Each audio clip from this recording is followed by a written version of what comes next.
নমস্কার, আমি শুভায়ন। গল্পের জন্ম মৃত্যুর চতুর্থ পর্ব নিয়ে আপনাদের সামনে। গত পর্বে আমরা শুনেছিলাম শশী ঠাকুরনের বাড়িতে তার বৃহৎ করে শ্রাদ্ধা অনুষ্ঠান হচ্ছে এবং সেখানে উপস্থিত হয়েছে তার সবকটি ছেলে, তাদের বউ, নাতি নাতনিরা আর অনেক আত্মীয়রা। বাড়ি গমগম করছে, এতটাই গমগম করছে যে কারুর হাতে এক বিন্দু, এক দণ্ডও সময় নেই। আসুন এরপর কি হলো দেখি। ওরে ও ঝি, রেনুর গায়ের জামাটা ছাড়িয়ে একটু কেচে দে না বাপু, কতক্ষণ থেকে বলছি। আমার কি সব কথা সবসময় মনে থাকে নাকি?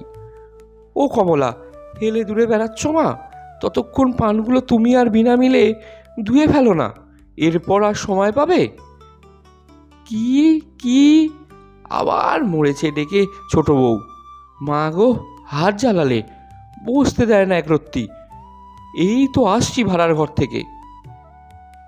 একটি 17-18 বছরের সুন্দরী মেয়ে দালানে ঢুকবার দরজার একপাশে একটা স্টোভ ধরাবার চেষ্টা করছে। আমি পাশ কাটিয়ে দালানের মধ্যে ঢুকে দেখি মেজ ছেলে বীরেশ্বর ও তার বউয়ের ঝগড়া হচ্ছে। মেজ ছেলে কোনো জমিদারি স্টেটের ম্যানেজার, বয়স 50-এর ওপর। তার স্ত্রীকে আগে কৃষ্ণাঙ্গী দেখেছি, আজ 8-9 বছর দেখিনি।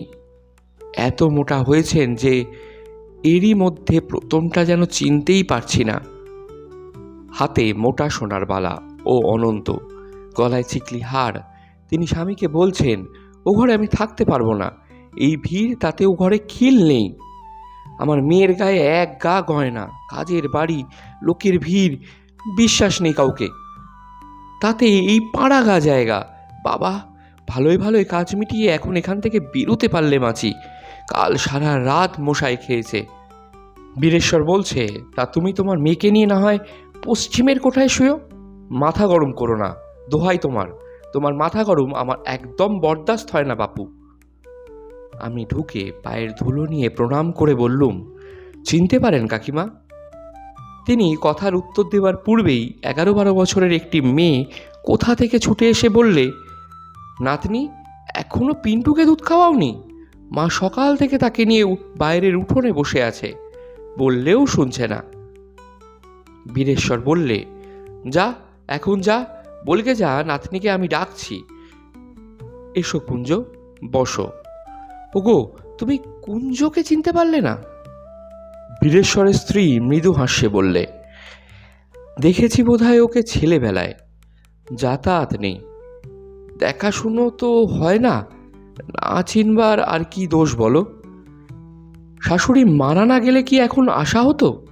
চিঠি পেয়ে আমি বলি, না যেতেই হবে বই কি, দেশে একটা মান খাতির আছে, শাশুড়ির কাজটা ভালো না করলে লোকে ওদেরই দুষবে।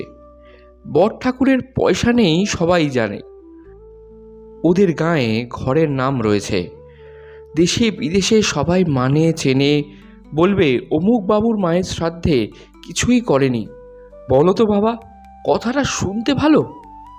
তাই তো এলুম, নইলে এইসব জায়গায় মানুষ আসে কি মশা, কাল রাত্রিরে এক দণ্ড চোখের পাতা বুঝতে পারিনি।